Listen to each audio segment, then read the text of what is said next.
Hello and welcome to the Meditation Conversation.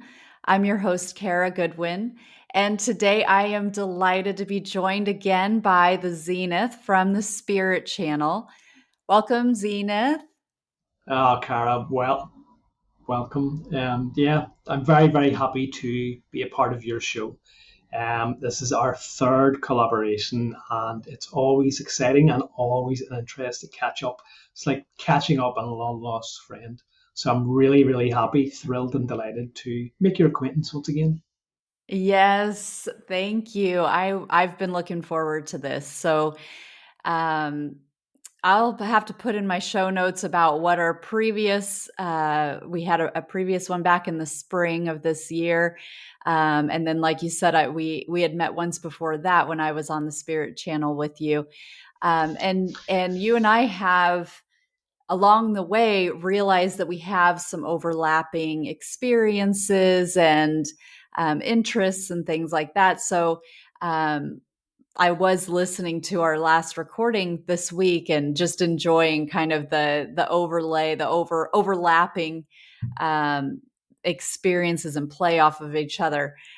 So we just kind of wanted to come together again here and catch up Mhm. because we like to keep in touch. And sometimes it's like, wow, this would be great for other people to be able to kind of um, peek into what's going on with you. Yeah, So why don't we absolutely. start with that? Because I know you had a beautiful experience recently, a profound experience, and you were saving it until we recorded. So I don't even know what it is. Okay, well, yeah, absolutely, Cara. Thank you, and yes, thank you for highlighting that we've had, a few previous conversations. And thankfully, this time I haven't had to introduce my channel as I forgot it last time. So I did it for you. you did. Yes, this experience, and I don't want to get bogged down into the mystical aspect of it thing. And what we're trying to hopefully convey here is these experiences are not unique to me. They're not unique to you. They're open and available to everyone with maybe just the right tools and the right practices. Um, but what we're hoping to do today, and what I hope to do, is kind of show you how far some of those experiences can take you and how they can transform your life completely. This experience actually happened to me not long before our last conversation. So that's how long I've been holding this in check, because we Wow. agreed we agreed that we would meet up at least one more time because we felt we had a bit of unfinished business. So I've been holding that in check. I've never talked about this before in public. So this is something which is going to be public for the first time on your show. So we talked about our experiences. You would somehow reach those astral planes or those dimensions or densities um, on your way to sleep, not in the sleep state, maybe necessarily, but kind of in between that state. Whereas I'm a bit different. Mine happen normally through deep meditations, but I think when you look at brainwave patterns, your deep meditation and kind of sleep brainwave patterns are kind of the same, almost the same frequency. So there's really not much difference in this. Even if maybe you're experiencing this in a kind of waking realm or daydream, you'll find if you look at brainwave patterns, they're fairly consistent. So this experience happened to me one night. It was about 4:30, 4 a.m. when I woke up, completely restless, couldn't get to sleep. Eventually thought I'll get up and I'll do a meditation. And I know that some of these inhabitants in these higher realms, it is said that the best time to contact them, the time that they're most active, however that works, is about 3:30, 4:30 a.m. So I got up and I went into kind of the living room, prepared for a meditation. I said, okay, I'll get into the trance state. I'll, bring those guides and beings close to me that will help me develop my channeling trance. It wasn't working. Didn't work. So I completely abandoned that idea and just thought, okay, well, I'll do a meditation, and find that I was able to really sink down into a deep meditation. Um, Surely enough, I was able to leave my body, physical body, and we're kind of conversed in that experience now that we know exactly what's happening. So I left my physical body, went into what people may call space, outer space, fairly bland, and the scenery just changed to one of this space illuminated by lights, orbs. Everywhere I looked, it was like a creation of lights or orbs. Some were small, some were enormous, some were what I came to recognize to be actual planets. Planets, the planetary consciousness as a being of pure light. And then there were other kind of what I got to understand were groupings of lights. And one of those groupings I recognized as my soul group, as my um, actuality beyond this physical dimension that we currently inhabit. And I know who my soul group is. I've got that information. So I kind of traveled, if you like, towards that. And once I became assimilated into that, once I became drawn into that, it was as if I was home. I was like a missing brick in a wall where I just slotted completely into that, and there became no sense of me. There became no sense of me and others. We were just this one unified being, and it was this welcoming, like you'd returned home to your family. After a period of a couple of years in the wilderness, it was this feeling of overwhelming joy, overwhelming bliss. You could just feel the appreciation and gratitude from these other members who were your exact self, to have you return home as a kind of long lost brother, sister, whatever you want to call it. And it was an amazing experience. I just felt so overwhelmed and so completely uplifted with compassion and empathy. And it was a beautiful, beautiful, transcendent experience. The experience didn't stop there. The experience continued on. I began to look at these other pockets of light, shall we say, these other entities within this vibration, this dimension, and thought I could travel towards them. I don't need to remain in this fixed location. And there was no kind of sense of foreboding or you need to stay here. I was completely free to do what I want. So I began to envision traveling, and it was almost as if you were traveling through a. Do you ever see like a transparent water slide at an amusement park or like a water park where you go down those slides? So it was like that. It was like a vortex of light. You began to travel down these pathways, and sure enough, I did go and visit some of these other groups, these other kind of beings, and I was welcomed there. But it was not my home. It was not my home. So I explored that a bit. Um, just began to travel amongst different places within this realm, and I became aware of pockets of, shall we call them, darkness, which were not welcoming. So I stayed clear of that. I did not want to go anywhere near that. There was danger, there was a sense of darkness, there was a sense of negativity there. So I stayed clear of that and began to explore in this astral form, this astral um, vibration, this place that I was in. I began to wonder, what else can I do here? What can I do? I've traveled in these directions, if you like. I've interacted with other beings. I've met my own kind of soul group. What else can I do here? And the thought struck me, I wonder, can I travel back in time? Can I go back in time? So I tried to do that, and I was somewhat successful in that I did travel to a planet. I'm not too sure if it was planet Earth, but the sense to me came that I had traveled very, very far back in time, perhaps a quarter of a million, half a million years. The air was very thick and heavy there. I had a sense of that. I was with all these pyramidal structures, and I just was aware that this was largely uninhabited sphere. There was no kind of civilization as we would know upon it then. I didn't stay long in that place. They're the only images that I can remember of that event. And once again, I was back in that astral travel, and I became aware of all of these entities around me, that we were in this kind of globe. Even though it was this dimension, there was this sense that what you want to say, that the makeup of this dimension density or astral plane was composed of something much greater than each individual being within this. It was kind of a sense of you're looking at a snow globe right into it, and you can see all of the snowflakes within it. But when you zoom out of that, you become aware that there's a structure around that. And that structure was this underlying creation of all things, this source of all things. It was just manifest throughout this dimension, this density, whatever you want to call it. And when I thought about that, it filled me with joy. It filled me with enormous gratitude to have that experience. And all of the other beings and planetary consciousness and soul groups within this all then began to sing, if you like. They began to vibrate, they began to sing. And it was gratitude towards me, and it was love towards me. And it was almost like being hit with an electric current.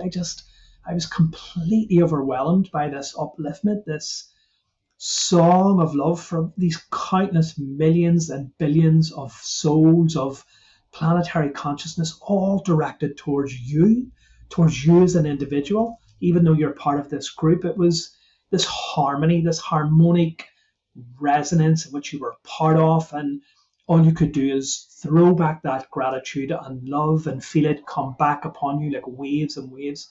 It was a truly amazing experience, and I'll kind of never forget that.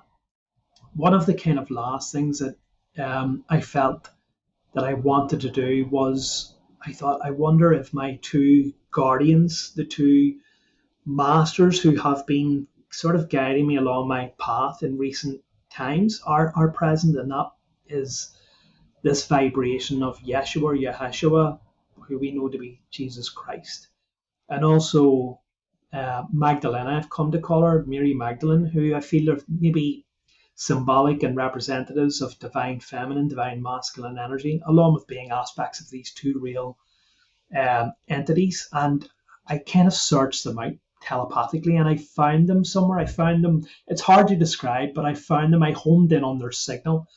And I just remember saying, I found you, I found you, I found you again, because I thought I'd lost you. And when I done that, I just began to feel overwhelming joy. The combination of everything just began to get to me. And even though I was in this astral realm, sunk deep in this unconscious experience, I was aware my physical body began to cry. I began to feel tears rolling down my face at this joy and happiness and elation. And I kind of felt like they were a big brother and a big sister to me. And they were just happy for me in the way that an older sibling would, have happiness for their younger sibling for something. They're just happy. They're just wise and content. And it was a beautiful and transcendent experience, this whole idea. And I thought, I need to leave now. I need to go back down to planet Earth. And I became aware I don't have to. I don't have to just yet. I can stay here a little while longer. So that pull didn't become apparent for another few minutes. And I was thinking it was a few minutes. I just felt, just be able to take in that, beautifying radiance and love and joy and peace and happiness and healing, until eventually I felt the pull back down into my physical body, where I began to sit in the darkness on that chair, or on that kind of buffet in the lotus pose. And it took me a long time to readjust to that. It took me a long time to readjust to my body, to begin to say, okay, I need to move this physical form in which I'm now housed within once again.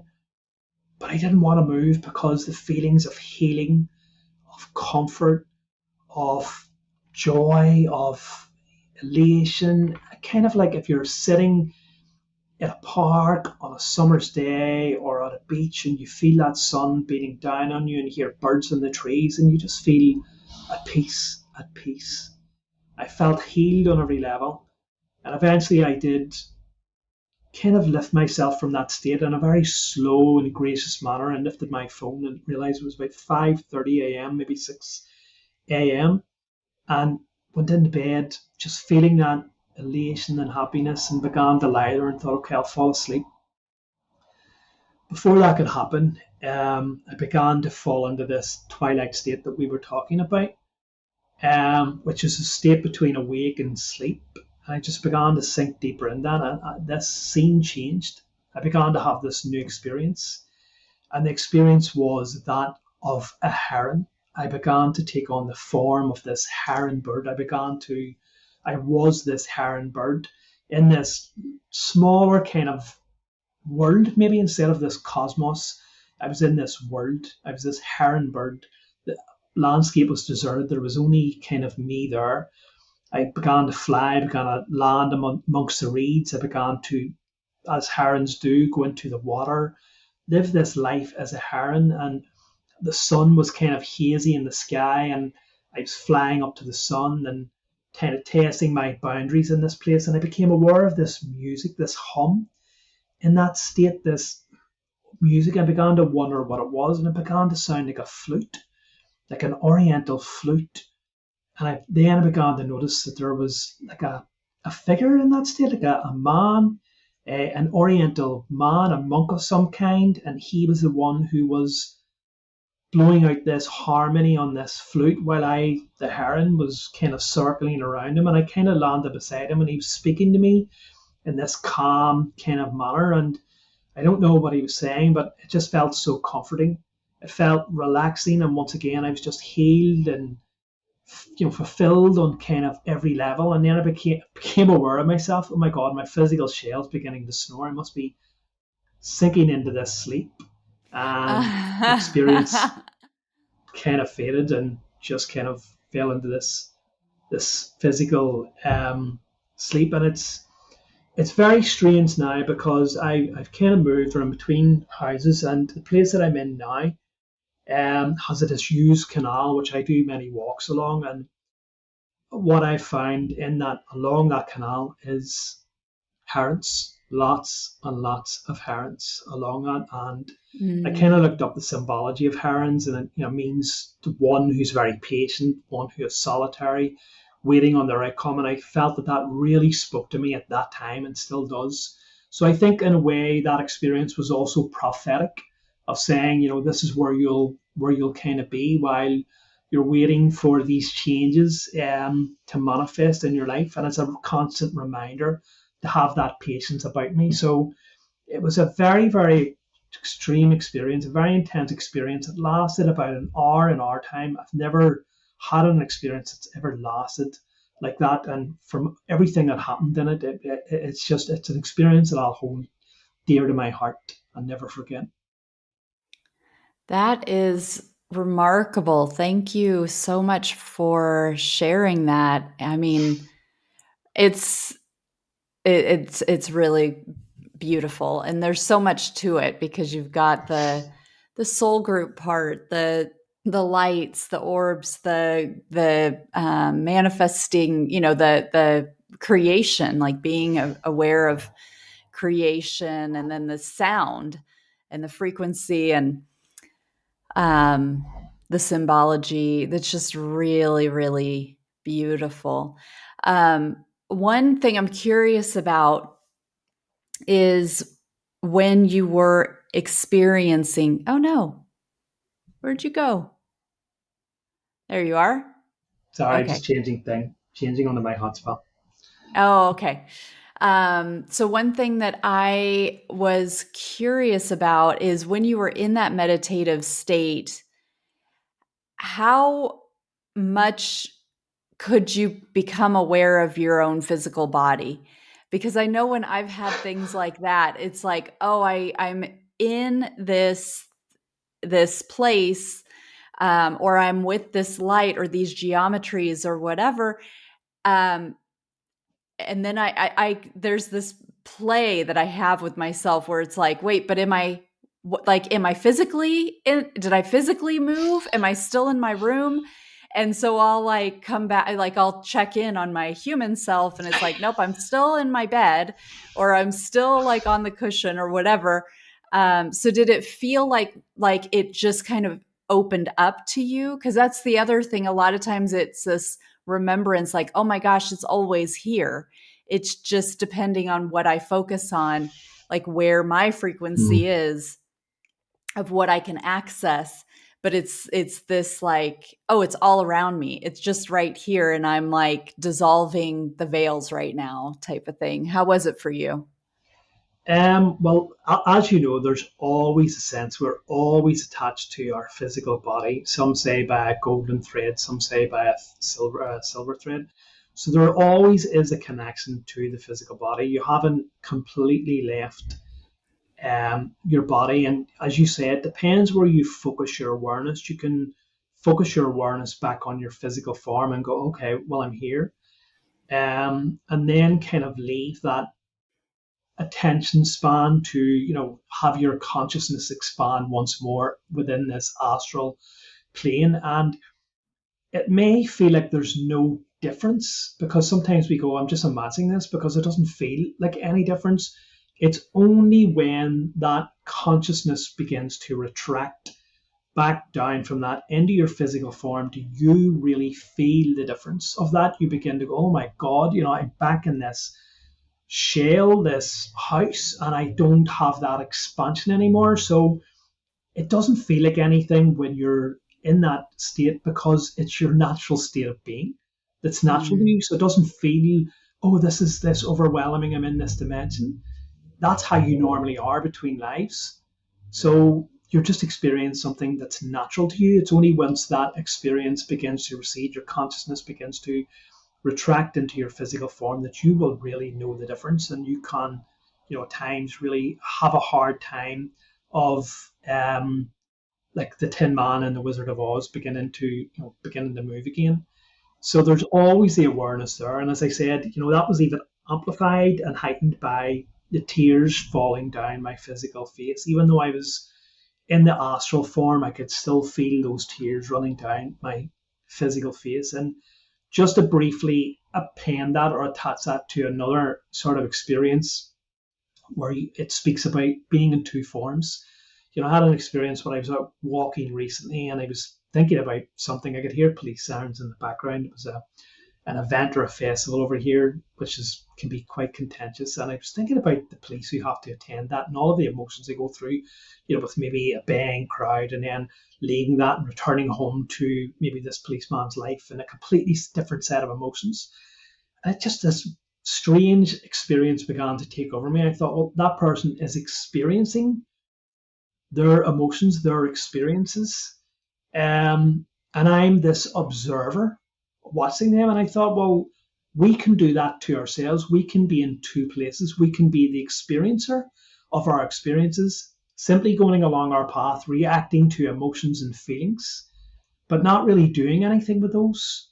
And then we have this higher aspect of ourselves, which is watching us go through those motions and taking those emotions and experiences and processing them, which is kind of like your higher aspect. So, in a way, we can be in two places at once. We can be the experiencer who is in the physical form, who is experiencing the three-dimensional reality that we have, but we're also the experiencer the observer who is outside of that, who is detached from that, who takes all of that stuff that's happened and processes with that within, their form to grow and learn from that. So it's in a way in which you can try to understand that you can have these two aspects of you, in a way to maybe yeah. make it a bit clear. Right. I love that. And I actually have been recently kind of encouraging my students to invoke that in their meditation deliberately, or even outside of meditation, just when you're walking around or whatever, where you tap into like your human consciousness, like where you're aware of the body, you're aware of your personality, you're aware, and you're just feeling the things, just a regular, like how you normally are. And then being the witness of what is happening. So if you're walking around, it's like, oh, bring your awareness to the top of that tree and imagine you're just watching yourself walking from that vantage point. Like, oh, now she's going to turn left. Oh, now she's stopped. She's waiting Yes. for the dog or whatever. And I think that that helps us to kind of build those pathways that where these experiences can start to um, find their way to us, because we're kind of training ourselves to feel what that's like, where we witness ourselves. um so I love that explanation. That's beautiful. It's amazing um how it just ties in with what you've already been doing, with what you're speaking about. It's I just completely get blown away by these things. There's me talking about an experience, and you talking about something in which, yeah, this is what I'm trying to teach my students. Yeah. Well, this is the thing, because because of where we are with humanity right now. For a while, I think I've been teaching now for 4 or 5 years. 4 years, I five no 5. I don't know. Anyway, something like that. And I I feel like I'm just starting to sort of turn this corner where I am less um where I talk about things like this a little bit more, because I don't want it to be like, people think that you're not meditating correctly if you're not having Yeah, visions or whatever, or that you're not a spiritual person if you're not immersed in a field of light and in reaching these higher dimensions. There are plenty of amazing people who are making amazing progress, who are not going to, that's just not part of what they want at the human level or the soul level. It's not part of their experience. They're here for something else, and that's perfectly fine. um, so it's not like, oh, if you haven't achieved this, then you're yeah, still on level blah. It's like, no, we all have our own unique experiences, and some people just have different pathways in their visual cortex where they can perceive things that probably your consciousness is experiencing on a subtle level that you're just not able to yet bridge with your conscious awareness, your human conscious awareness. It doesn't mean that your grander consciousness, your higher consciousness, is not busy in these same realms or similar realms. Um, and with that, I think it's important too. I love how you brought up Yeshua and Mary Magdalene, and how you feel this connection with them. And there are a couple of things with that. One being that we all have masters who are accessible to us, who are helping to guide us, and who we can tap into. And that can be, you kind of take that for what it's worth. As you kind of keep developing and growing, you start to be able to perceive energies and call in energies, and you kind of get to know what those energies are, feel like, or how to sense them. But it is one of those things that it's available to everybody. So sometimes I don't think with this audience we would have a problem with this, or problem, but it is just to say that, again, it's not this achievement, or and I don't have that sense when you're saying it, but I just feel like it's important to clarify, so that it's not like, well, who does this guy think he is? It's like, no, you yeah, too, all of us have this, and we may have connections to different masters, and this is part of the journey. It's part of the process. Most people don't come here just knowing, like, oh, Yeshua. We usually are born into a family, and that's kind of the starting point. And we may have spiritual exposure as we're growing up, and we may not, and it may be something that develops over time. But for the vast majority of people, all of this is a discovery practice. It's all part of the journey. Is this discovery? So um, that was just one of those things that it's like, yes, we all have this within us, and not to be confused that, like, oh my gosh, Zenith is so special. It's like, that is really, really special. And it's, there for all of us as well. absolutely, Karen. I do not consider myself special whatsoever. I'm now hosting live talks in an app called Wisdom Audio. And one of the things that they can do is people can ask you questions. So people can send you a question. And someone said to me, they asked me the other day, like, what are your biggest fears right now? I was kind of, oh, how do I answer this? Like what way should I answer it? I'll answer it as honestly as I can. And I said, one of my biggest fears is that I'm not equal to my peers, that the people that are in my circle that I interact with, that I'm not on their level. So that goes to show you how little that I consider myself to be special, in that I'm going, God, Cara's teaching for 5 years. This person here is a healer. This person here, this person's had this experience. Maybe I'm not, good enough. So I don't think that I'm special whatsoever. And I'm always, as you know, at pains to tell people, look, if I can do this, anyone can do it. Everyone's experiences are valid.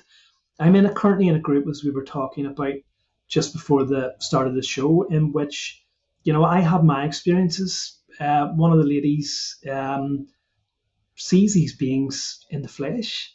Another one sees orbs. Everyone has different experiences. My experiences are somewhat unique to me, but not unique to me as in they're my own experiences, but they're not unique.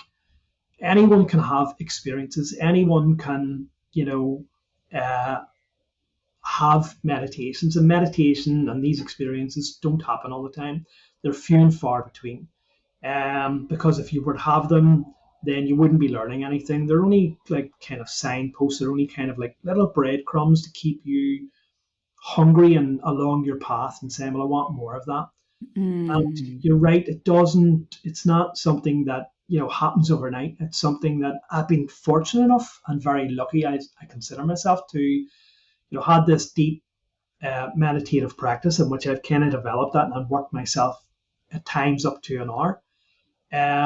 But like I've gone meditating the next day or the day after, and nothing has happened. Absolutely nothing. Mhm. Does that mean the meditation's been a failure? Absolutely not. The very fact that you're meditating means that you're having a success, even if all of those thoughts are roaming around your mind, like happened to me this morning, and I just blew a fuse. And I just went, oh, do you know what? I'm getting annoyed and getting frustrated. Even that is a good meditation because you're experiencing something, you're getting in tune with your feelings and your emotions.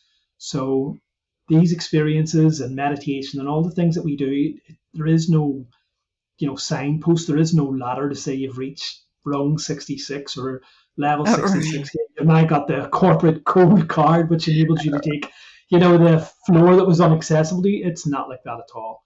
You're Yeah. open and anything. All we're trying to do is let people know that, these are the types of things that you can experience if you want them. And it's as simple as asking for help. As you said, we all have these beings around us. We have a whole host of beings around us who are there to help us, and most of us never ask for that help. It's a Mm. simple matter of going, I would like help. Could you show me some hint, some advice, some way in which I can develop myself or further myself along my path so that potentially one day, I may be open enough or have my consciousness expanded or have the veil pared back to have my own experiences, my own unique experiences. I love that. And I think it's important too for us to remember that in the asking, there is the release of any expectation. So being mindful of what is it actually that we want? Because I would even argue that as much as I have loved having multidimensional experiences, that's not the point. It's not, I'm not meditating for that. It's like this amazing byproduct. But what I want is growth. What I want is my soul development and evolution and the expression of the highest, the very highest expression that I can have in this form. That's the point.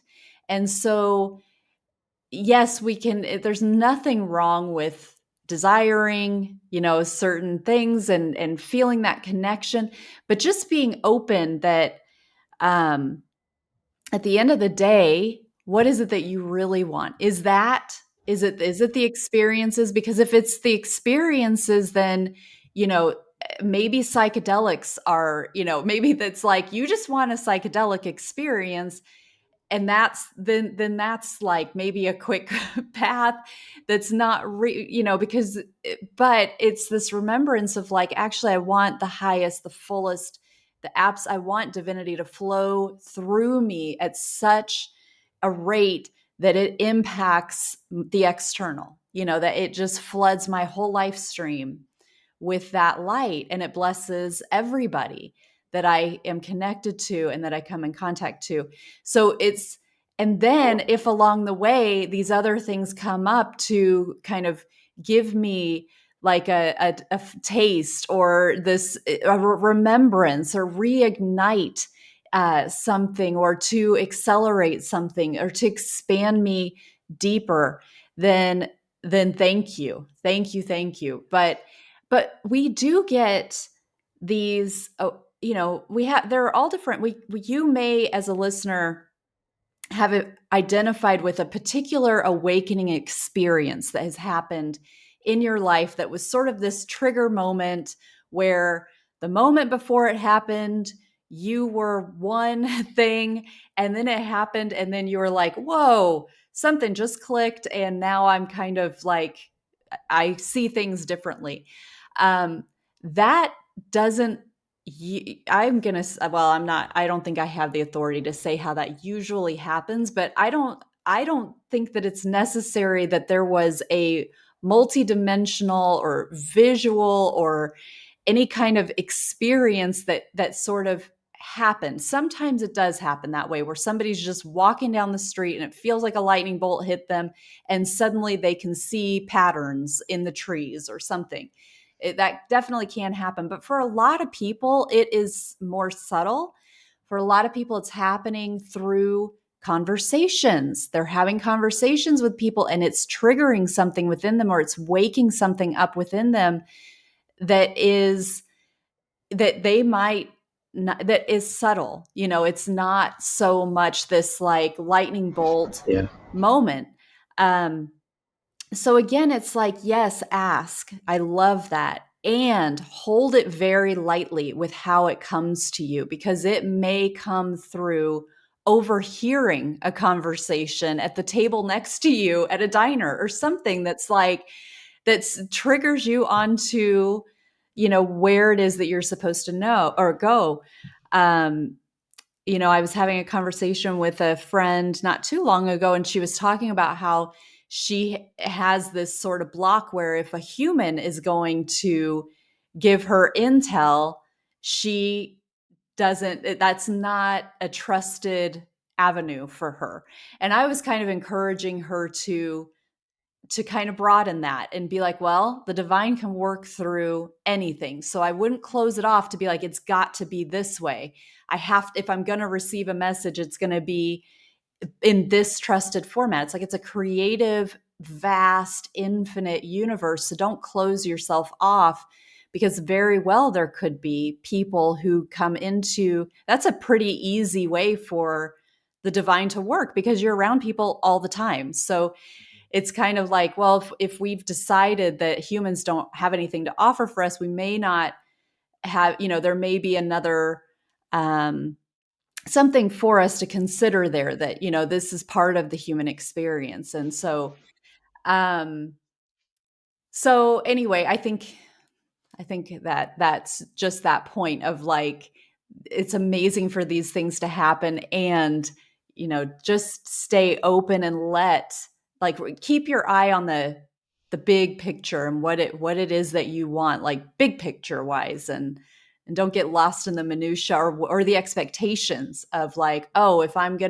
must not be making progress. I mean, it was a long time for me before I ever experienced anything. I mean, I would have some light here and there in my meditations, but to really start to break into like, oh my goodness, there are symbols or codes or like flashes of like actual, mandalas or whatever. That took a long time. I had to stay patient, and I had to think big picture, and not try to be like, wow, let me compare myself to everybody else and see like what is the legitimacy of my path if I'm not, just like you're saying, how am I stacking up? That can be like a really fruitless endeavor because we are having these unique experiences, and our souls have set it up so that we have our own version of what we're supposed to go through. Yeah. um yeah. Yeah, I think you're right. Just to um, piggyback on your point there, I think ultimately what having these experiences are, it's not the experience, it's the feelings that you're getting within them. It's the feelings of connection, it's the feelings of unity. What you have to do with this, if you want more of that, it comes a time in a seeker's life where it becomes less about the external. And I think this is what these experiences are pointing you to. It becomes less of the external cosmos and the internal cosmos. How do I reach those states? How do I get those feelings? Once you have had that feeling of unity, of love, of joy, of bliss, and then you come back into your normal state of being, you become more aware, your own emotions and feelings become more heightened. Things that set you off, things that trouble you, your fears, your worries, your ego playing against you. So then it becomes, in order for me to try to have those feelings, maybe not the experiences, for me, it's what was talked about in Great Channel Work, the Law One, the disciplines of the mind, the body, and the spirit. It's working upon yourself. Know yourself, accept yourself, and become the creator, become this being. So it's about knowing yourself. It's about knowing, who am I, what are all these feelings, what are all these things within me that I've just been doing subconsciously and not thinking about, like we were talking about the observer and the experiencer. Knowing yourself, and then accepting who you are, accepting, well, I have these aspects of me, which, it's great to be in this light and love and these fields of joy, but I'm a human being. I have aspects of myself, which may be called the shadow self, that I can't ignore, because ultimately they're holding me back, they're stopping me, they're pulling me down. The only way that I can ascend, if you like, is by paying attention to what is stopping me. It's about integrating those within you as an equal part within you and saying, okay, you're a valid and equal part. You're helping me grow. You're helping me learn. You're helping me understand, that I have aspects of myself which are not harmonious. So it's about knowing yourself and accepting yourself. And they talk about, to try and ascend, to these higher vibrations without doing that baseline work upon yourself. You can become very, very imbalanced upon yourself. So Mm. for me, it's not less now about these experiences, or to understand, if I want to get there in a way which is more consistent, I have to understand myself. I have to know who I am and what it is that's making me tick. I have to integrate all of these different aspects within me so that I can become more in balance with myself, integrating the masculine, the feminine, the negative, the positive, the light, the dark. Understand yourself and then accept yourself, and then you can start to move forward unified. Yeah, thank you for that. That's so true. This balance, I mean, this is another really important thing, is not trying, sometimes we might become interested in spirituality and it's like I want it all right now. And without this understanding that there is, you can really overdo it and like fry yourself and become very imbalanced. And there are a lot of different ways that you can do that. You can do it with physical practices. You can do it through drugs. You can do, where you just overdo it, and the damage is very hard to undo. So it is like being patient. That's a big part of it, and allowing this complete integration so that it's not like, wow, I want to have a level 1000 experience, not that there is a level 1000, but to use your analogy, that love that, the 66, the layer or whatever.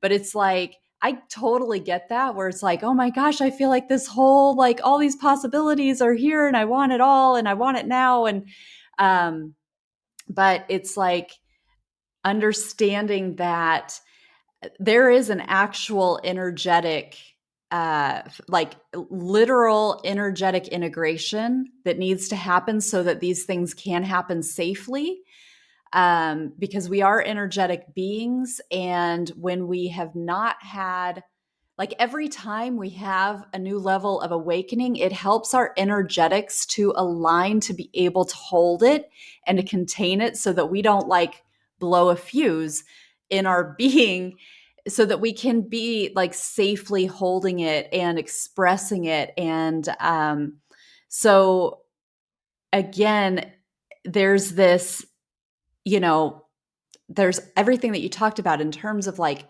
acceptance and shadow work and clearing things out.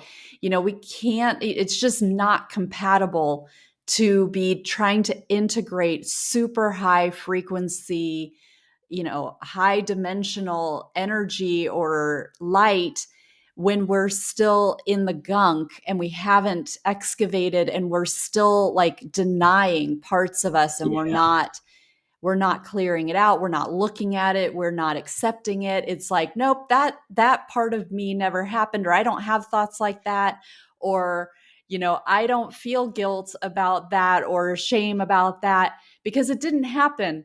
And I am just light, I am just a being of light, and that's it. And then it's like, well, that stuff doesn't go away if you just yeah, stuff it. It's still there in your energy. And it's very literal. I mean, we're talking, it can be easy to talk about energy and think like, oh, it's this woo woo, like, maybe not type of thing. It's like very literally, you are storing that in your physical body and in your energy field. And it's, it's there as a density and as a block. So it's that acceptance, that neutrality, that shadow work where we see these things. And again, like depending on our life that we've lived, like that may not be something that you want to do, like, yeah. in It's a hard work. short amount of time. It's like kind of let yourself be patient in this metamorphosis, this transformation, and remember that that is part of it. This whole thing, it's not about the end. It's not someday I'm going to become enlightened, and until then everything else doesn't matter. Yes, and it's like there's this whole journey, and that's the whole point, is this journey and all the different choices that you get to make to be able to become who you're becoming, and then the how you change over time. And it's a really, really beautiful and amazing process. It's not just about any sort of Yeah. end, you know? It's the journey. It's the journey itself. I wrote about this on my website. It was called The Ascent, where you start off in this spiritual journey, and it's a long and arduous journey, and it's past rocky and stuff like that. And eventually you reach the base of the mountain and you realize that's the end goal. I have to get up there. And it's easy going at first. It's like spiritual growth. It's easy at first to get into. Everything's flowing, everything's fantastic. You want more of it, and you're beginning to sign. The more you begin to let more light in, the more you begin to transform yourself, the more that you begin to do that shadow work. And it's hard work. Do not be under any illusion that spirituality and spiritual growth, if you're listening to Cara, if you're listening to me, if you're listening to any other people talk about these experiences, shadow work and self work is the hardest work that you will do upon yourself, to accept that you have flaws and character traits, and to clean out that gunk that has maybe been festering for a lifetime through environmental concerns, upbringing, your relationships with your community and stuff like that. It's hard work to do that. So, like, if you want to kind of do this work, if you want to kind of get there, you have to be in this for the long haul. It's a lifetime of work. But the more you begin to climb that mountain, metaphorically, the more you begin to shed things that are becoming cumbersome. I can't use it anymore. It's too heavy. I don't need that. Until you reach the top of that mountain and there's a treasure chest there, and you go, I finally got it. I have climbed the mountain. I've ascended the peak. I have become enlightened. And you open that treasure chest up to take your treasure, and what's in it? Nothing. Nothing. And you feel cheated. And you feel cheated, and you go, what was all this about? And you all that thing, all that journey and all that hardship, and you look back along your path, and enlightenment comes in. you realize that it was the journey that was the important part. It was the growth along the journey, not the end goal. That's where the Mm. enlightenment came. And then you turn and you look and you realize there's more peaks yet ahead of you. Yes. Growing never stops. It never stops. Yes. You think that you've Mm. got it, and then you realize, oh my God, I have more to Yes. ascend. Yep. Oh, so beautifully said. I think that's perfect. I can't think of a better way to wrap a bow around this whole conversation. Um, well, thank you so much. I'm really honored that you saved that reveal for our time together. I very much could feel it and enjoy it.